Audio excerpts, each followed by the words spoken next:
ये बोल दिया मुझे पहन के आए तो तुम भी तो सुंदर है ये। Good morning. नरेशन का अगला पार्ट आज देखते हैं हम लोग। कल आप लोग को बतला दिए थे जो नरेशन क्या है, नरेशन के कितने भाग होते हैं और डायरेक्ट स्पीच क्या है, इनडायरेक्ट स्पीच क्या है, ये हो गया था। ये होने के बाद आज नरेशन बनाने के नियम पर हम लोग चलेंगे। ठीक है, नरेशन बनाया कैसे जाता है, उसके कुछ रूल्स होते हैं, पहले वो रूल्स लिख देंगे, फिर चलेंगे change of person, change of tense, change of other part of speech, change helping verb, वो भी होगा। तो सबसे पहले चलते हैं आज नरेशन बनाने के नियम पर। देखिए, नरेशन पढ़ने से पहले आपको बतला दें, जो कुछ वर्ड ऐसे होते हैं जिसको हम लोग सब्जेक्ट कहते हैं, फर्स्ट पर्सन कहते हैं, सेकंड पर्सन कहते हैं। ये सब चीज़ों को आप लोग अच्छा से समझ लेंगे। वैसे सब बात आप लोग को लिखवा देंगे, लिखवाने में हम कमी नहीं करेंगे और उसको धीरे धीरे आप लोग समझेंगे। और फिर जैसे अभी इंडिविजुअल थोड़ा जितना जितना पढ़ाते हैं उतना उतना आप लोग को दे देंगे और फिर सबको एक जगह मर्ज करके भी दे देंगे। 2 घंटा का हो, 2.5 घंटा का हो, और उस वीडियो को एक बार अगर आप लोग देख लेंगे तो पूरा आपको समझ में आ जाएगा। ठीक है, तो आज चलते हैं आप लोग को बतलाने के लिए जो नरेशन बनाने के कौन कौन से नियम होते हैं। एकदम बारीकी से, सुंदर से, अच्छा से आप लोग समझने का कोशिश करेंगे। ठीक है, जो भी स्टूडेंट को अगर समझ में नहीं आएगा वो स्टूडेंट कमेंट करेंगे, बताएंगे हमें जो, ठीक है, कहाँ पे आपको समझ में नहीं आया है, तो हम फिर कोशिश करेंगे आपको समझा सकें। देखिए,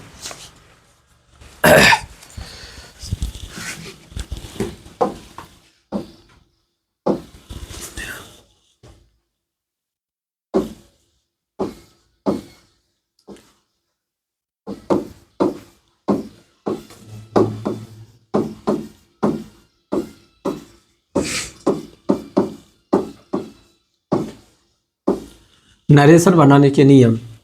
नरेशन बनाने के नियम में सबसे पहला जो है, तो देखिए, यदि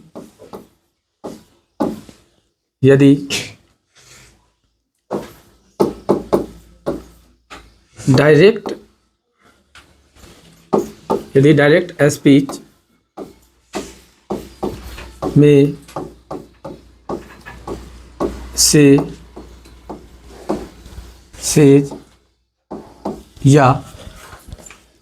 सेज या सेड के तुरंत बाद TO2 लगा रहे तो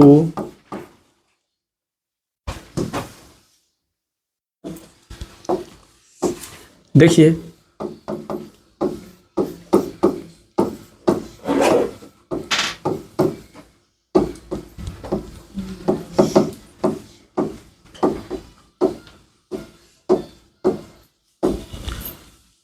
यदि डायरेक्ट स्पीच में सेज या सेड के तुरंत बाद TO2 लगा रहे तो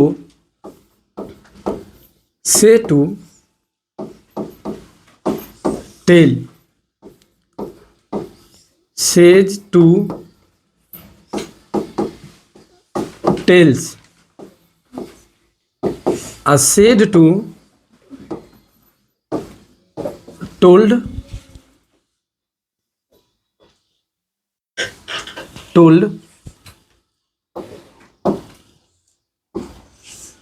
में चेंज हो जाता है इन डायरेक्ट स्पीच बनाते समय। देखिए, हम लोग जो नरेशन अभी आप लोग को बतला रहे हैं वो हम आपके लैंग्वेज में बतला रहे हैं, आप समझते कैसे हैं उसी लैंग्वेज में। देखिए, आज एक अभी रूल लिखे हैं, यदि डायरेक्ट स्पीच में सेज या सेड के तुरंत बाद TO2 लगा रहे तो डायरेक्ट स्पीच में क्या लगा रहेगा, तो इनडायरेक्ट स्पीच में क्या करना है। सो देखिए, से टू टेल में चेंज होगा, सेज टू टेल्स में चेंज होगा और सेड टू टोल्ड में चेंज हो जाएगा इनडायरेक्ट स्पीच बनाते समय। पहला रूल क्लियर है। देखिए, अब हम चलते हैं इसी को आगे की ओर लेकर के, ठीक है। 2 नंबर रूल में यदि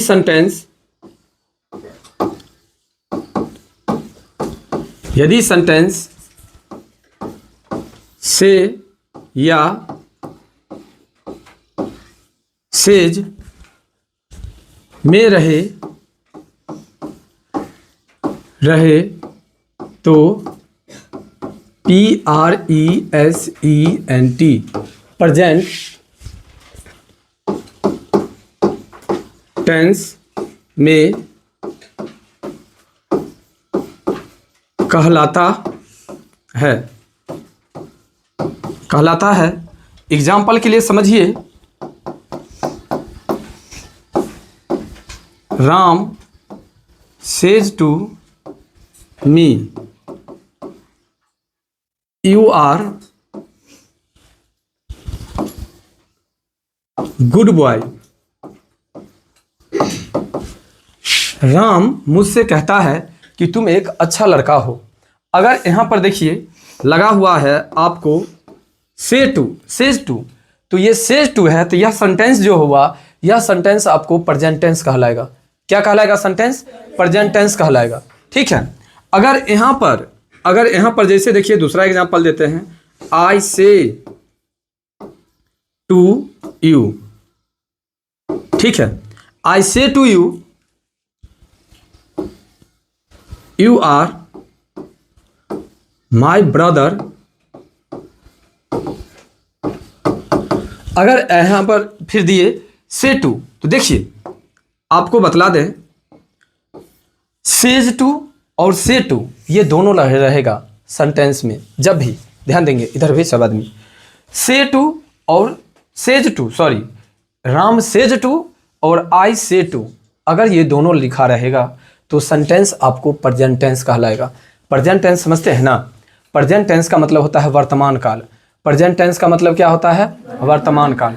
प्रेजेंट टेंस का मतलब क्या होता है? वर्तमान काल। और जब नरेशन वर्तमान काल में हो यानी प्रेजेंट टेंस में हो तो ज़्यादा कुछ चेंज नहीं होता है। ज़्यादा कुछ चेंज का मतलब क्या? केवल सब्जेक्ट ऑब्जेक्ट चेंज होता है। बात समझ गए? केवल सब्जेक्ट और ऑब्जेक्ट चेंज होता है और कोई चीज़ चेंज नहीं होता है। लेकिन अगर सेंटेंस, देखिए अब हम रूल लिखते हैं, ये हो गया। अब हम आगे इसी में लिखते हैं। अगर अब, ठीक है, 3 नंबर में, यदि सेंटेंस SENTENCE, यदि सेंटेंस सैड में रहे तो पास्ट टेंस में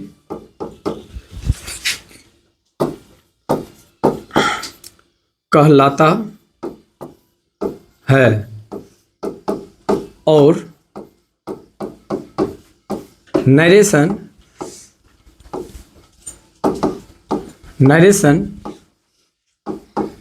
मुख्यतः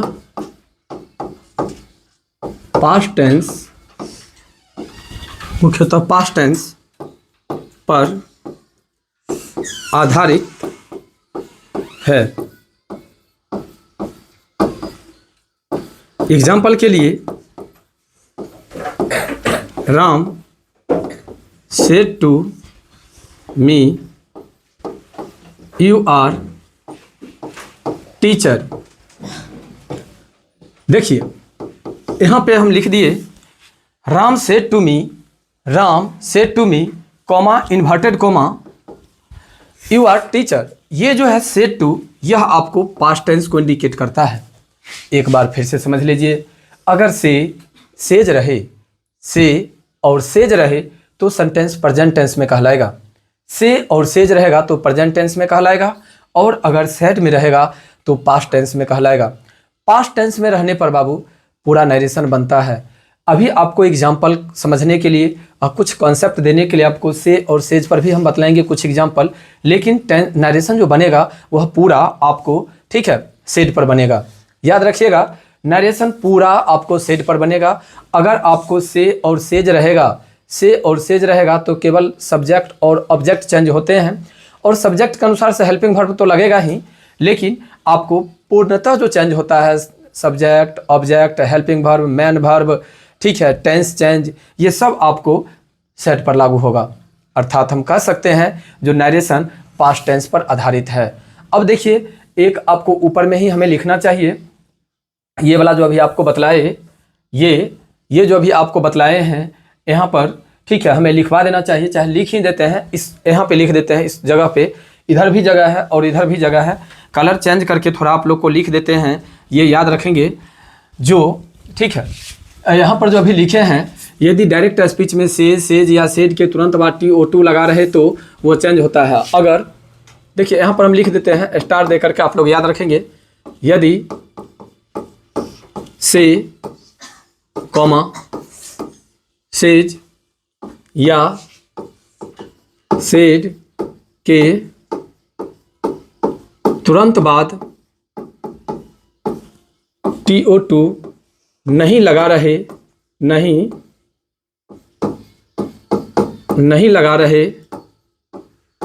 तो वह का मतलब कि से, सेज और सेड नहीं चेंज होगा,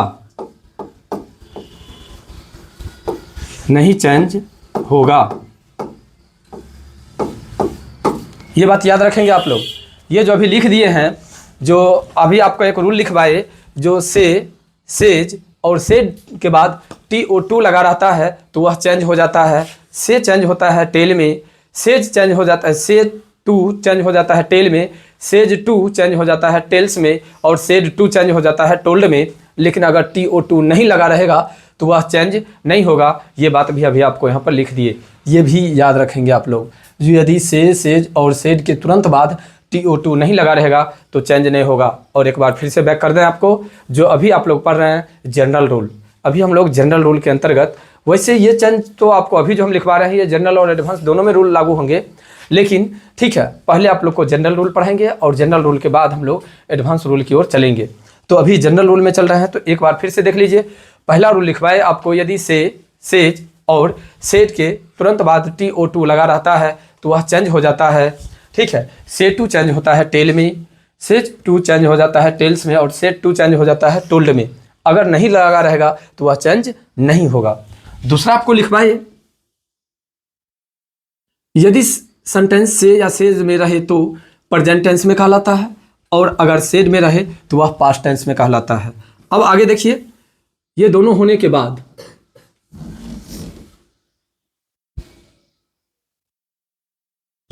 अब 4 नंबर रूल में देखिए, 4 नंबर रूल में देखिए,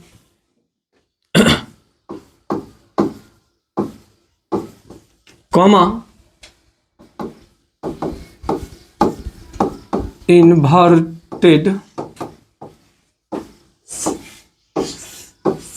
कॉमा को हटाकर दैट का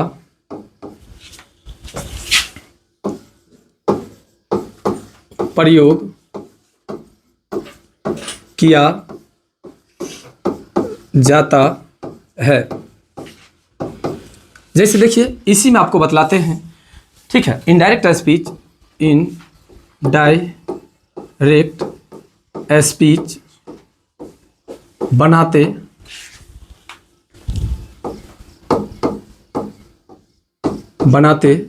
समय देखिए, एकदम आप लोग की लैंग्वेज में हम तैयारी करा रहे हैं और आप लोग को समझाते हुए जा रहे हैं। जब इनडायरेक्ट स्पीच बनाएंगे तो कॉमा, इन्वर्टेड कॉमा को हटाएंगे, तो कॉमा और इन्वर्टेड कॉमा हटेगा तो उसके बदला में कौन चीज़ का प्रयोग करेंगे? दैट का प्रयोग करेंगे, ठीक है। अब देखिए, ये था आपको कॉमन बात है। कॉमन बातें का मतलब कि ये मुख्य रूप से आप अगर जनरल रूल पढ़ेंगे तो भी, और अगर एडवांस रूल पढ़ेंगे यानी स्पेशल रूल पढ़ेंगे तो भी, दोनों में ये 4 चीज़ चेंजें होती है, 4 गो रूल, जिसमें से पहला रहता है से, सेज और सेड के बाद TO2 लगा रहेगा तो चेंज होगा, ठीक है, ये कि जो कि कॉमन है। दूसरा आपको बतला दिए, जो से और सेज में रहेगा तो प्रेजेंट टेंस में कहलाएगा, सेड में रहेगा तो पास्ट टेंस में कहलाएगा। कॉमा इन्वर्टेड कॉमा को हटा करके हम लोग दैट का प्रयोग करेंगे। इतना तक क्लियर है। तो अब हम लोग चलते हैं नरेशन का जनरल रूल में। सबसे पहला जो आप लोग को है चेंज ऑफ पर्सन। तो आज हम लोग चेंज ऑफ पर्सन को पढ़ेंगे। ठीक है, चेंज ऑफ पर्सन क्या कहता है देखिएगा। चेंज ऑफ पर्सन आप लोग को हम कोशिश करते हैं जो आज हम समझा देंगे। ठीक है, चेंज ऑफ पर्सन समझ में अगर आ गया तो उस चेंज ऑफ पर्सन पर कुछ हम लोग एग्जाम्पल को देखेंगे और फिर आगे की ओर चलेंगे। देखिए, तो अब जो आप लोग को बतलाने के लिए जा रहे हैं वो चेंज ऑफ पर्सन, ध्यान दीजिएगा।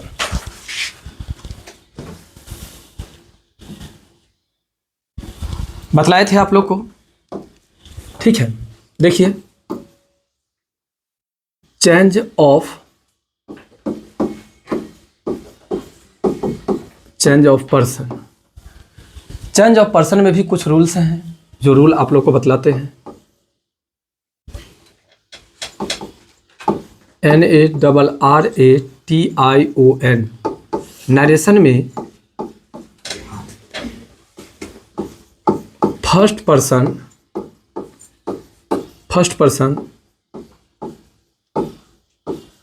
सब्जेक्ट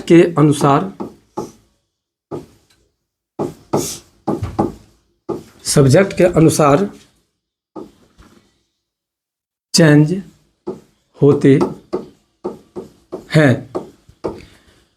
नरेशन में फर्स्ट पर्सन सब्जेक्ट के अनुसार चेंज होते हैं। सेकंड पर्सन ऑब्जेक्ट के अनुसार चेंज होते हैं।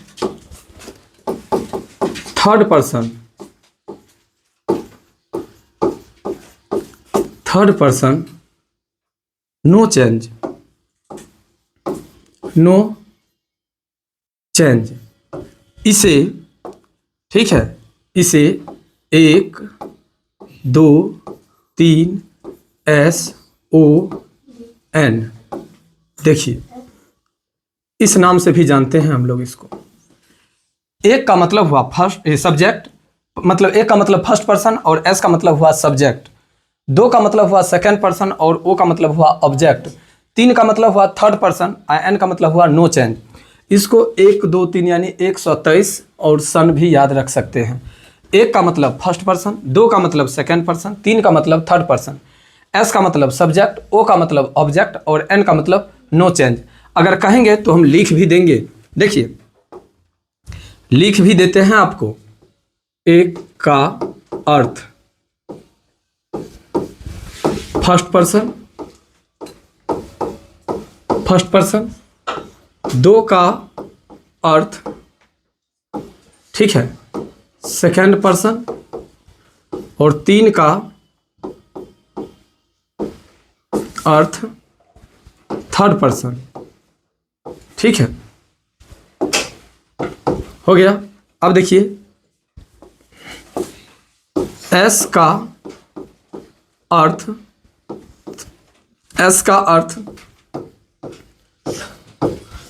सब्जेक्ट, ओ का मतलब, ओ का अर्थ ऑब्जेक्ट और एन का मतलब नो चेंज। अब बातें आती है आप लोग के बीच में, सर ये तो लिख दिए first person, second person, third person, ये बात तो लिख दिए, लेकिन हम लोग को पता कैसे चलेगा जो कौन फर्स्ट पर्सन होता है, कौन सेकंड पर्सन होता है और कौन थर्ड पर्सन होता है? ये बात भी तो हमें जानकारी होनी चाहिए।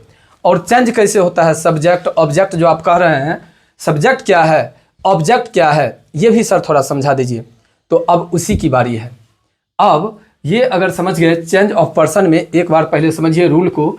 जो फर्स्ट पर्सन सब्जेक्ट के अनुसार चेंज होते हैं, सेकंड पर्सन ऑब्जेक्ट के अनुसार चेंज होते हैं, थर्ड पर्सन नो चेंज, यानी थर्ड पर्सन में किसी प्रकार की चेंजिंग नहीं होती है। थर्ड पर्सन में किसी प्रकार की चेंजिंग नहीं होती है। तो अब जानना होगा ना जो फर्स्ट पर्सन कौन है, सेकंड पर्सन कौन है और थर्ड पर्सन कौन है। तो फर्स्ट पर्सन, सेकंड पर्सन और थर्ड पर्सन को जानने के लिए आप लोग को एक हम पर्सन टेबल बतलाते हैं। ठीक है, अगर उस टेबल को आप लोग अच्छा से अगर समझ लेते हैं, ठीक है, तो किसी प्रकार की आप लोग को परेशानी नहीं होगी। तो अब हम पर्सन टेबल की ओर चलते हैं, थोड़ा उसको देखेंगे। ठीक है,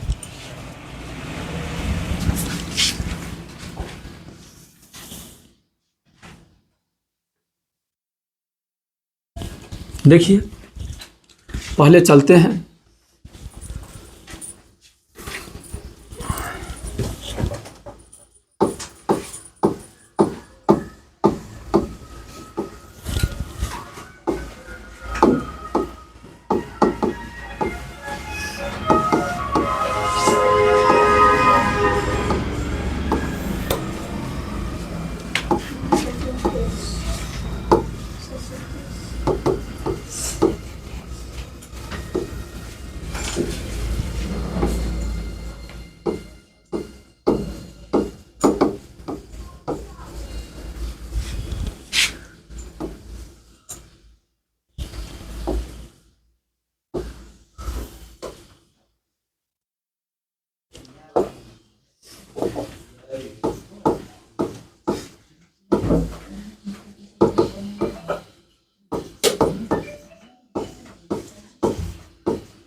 अब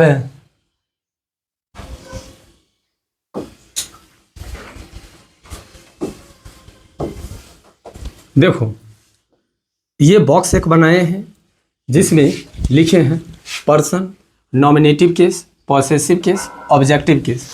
पॉसेसिव केस जो होते हैं वह दो प्रकार के होते हैं। पॉसेसिव केस कितने प्रकार के होते हैं? दो प्रकार के। एक होता है पॉसेसिव एडजेक्टिव और एक होता है पॉसेसिव प्रोनाउन। ठीक है, अब देखिए यहाँ पर पर्सन में अभी होगा फर्स्ट पर्सन। ठीक है, फर्स्ट पर्सन जो है वह होता है आई, इसमें होगा माई, इसमें होगा माइन, इसमें होगा मी। दूसरा है वी, आवर, आवर्स, अस। देखिए ये अभी जो आपको बतलाए ये है आपको फर्स्ट पर्सन। क्वेश्चन में भी आपको बतलाए थे ना, जब फर्स्ट पर्सन चेंज होता है सब्जेक्ट के अनुसार से, तो सब्जेक्ट फर्स्ट पर्सन है क्या? तो फर्स्ट पर्सन है आई और वी। आई और वी किसके अनुसार चेंज होता है? सब्जेक्ट के अनुसार। सब्जेक्ट क्या है भाई? तो रिपोर्टिंग वर्ब का सब्जेक्ट। रिपोर्टिंग वर्ब का सब्जेक्ट देखना है, ना कि इन्वर्टेड कोमा के अंदर वाला को सब्जेक्ट को देखना है। इन्वर्टेड कोमा के अंदर में पहले क्या लिखा हुआ है वो होगा आपको सब्जेक्ट। ठीक है, sorry, first person, second person और थर्ड पर्सन वहां पे लिखा हुआ। एक एग्जांपल पहले आपको समझा देते हैं, फिर हम मिटा देंगे इसी में। ठीक है, देखिए ऐसे अगर होता है I said comma inverted comma you are, ठीक है, दे देते हैं कुछ भी। तो यहाँ पर जो लिखे यू आर लक्की लिख दिए, LUCKY लक्की। तो अब देखिए यहाँ पर यू देखना इसको है, जो ये जो यू है यह मेरा कौन पर्सन है? फर्स्ट पर्सन है, सेकंड पर्सन है, थर्ड पर्सन है। तो ये मेरा सेकंड पर्सन है। तो सेकंड पर्सन चेंज होता है किसके अनुसार से? ऑब्जेक्ट के अनुसार से। तो ऑब्जेक्ट यहाँ पर देखेंगे तो ये तो सब्जेक्ट है, ऑब्जेक्ट चूंकि यहाँ पर होगा तो यहाँ पर नहीं है, तो सोचेंगे अगर मान लीजिए यहाँ पर आई लिखा हुआ है तो आई मेरा क्या है? फर्स्ट पर्सन है। तो फर्स्ट पर्सन किसके अनुसार चेंज होगा? सब्जेक्ट के अनुसार। तो यहाँ पर क्या है सब्जेक्ट में? आई। ये बात याद रखिएगा, इन्वर्टेड कोमा के अंदर में, ठीक है, देखना है जो यहाँ पर क्या लिखा हुआ है। यहाँ पर जो बातें लिखी हुई है ये आपका फर्स्ट पर्सन, सेकंड पर्सन और थर्ड पर्सन होगा। और ये जो चेंज होगा यह यहाँ के अनुसार से या यहाँ के अनुसार से, यानी इन्वर्टेड कोमा के बाहर के अनुसार से। ये बात हमेशा ध्यान में रखेंगे, ठीक है, कहीं मिस ना हो जाए। हम लोग नरेशन पढ़ रहे हैं बाबू, नरेशन है। चलिए अब हो गया ये, हम लोग चलते हैं सेकंड पर्सन की ओर। देखिए सेकंड पर्सन है आपको यू, योर, योर्स, यू हो गया। ये आपका सेकंड पर्सन है। देखिए अब है आपको third person.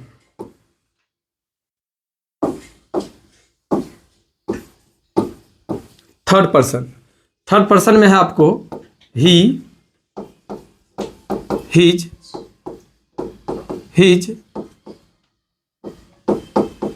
Him, C, her, Harsh,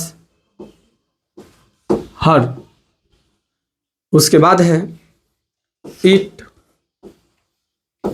it's, it. उसके बाद है दे, देयर, देयर्स, देम। इट में जो प्रोसेसिव प्रोनाउन में क्रॉस का टिक लगा चेंज उन्हें होता है, होता नहीं, वर्ड ही नहीं आता, वहाँ पे वर्ड नहीं आता है ऐसा। ठीक है, अब देखिए अभी जो आपके बीच में ये टेबल लिखे हैं, ये टेबल को आप लोग अच्छा से देखेंगे। यही टेबल आपको इम्पोर्टेंट है। अभी आप लोग को रूल में लिखवाए थे फर्स्ट पर्सन सब्जेक्ट के अनुसार, सेकंड पर्सन ऑब्जेक्ट के अनुसार, थर्ड पर्सन नो चेंज। तो आप लोगों को माइंड में आया होगा जो फर्स्ट पर्सन क्या है, सेकंड पर्सन क्या है, थर्ड पर्सन क्या है। तो देखिए फर्स्ट पर्सन आई और we, second person you, third person he, she, it और दे होता है। तो अगर आपको थर्ड पर्सन अगर शुरुआत में रहेगा इन्वर्टेड कोमा के अंदर, इन्वर्टेड कोमा के अंदर कहिए चाहे रिपोर्टेड स्पीच कहिए, अगर रिपोर्टेड स्पीच का सब्जेक्ट, अगर रिपोर्टेड स्पीच का सब्जेक्ट ही, सी, इट या दे रहेगा तो चेंज नहीं होगा। अगर रिपोर्टेड स्पीच का सब्जेक्ट आपको यू रहेगा तो चेंज होगा।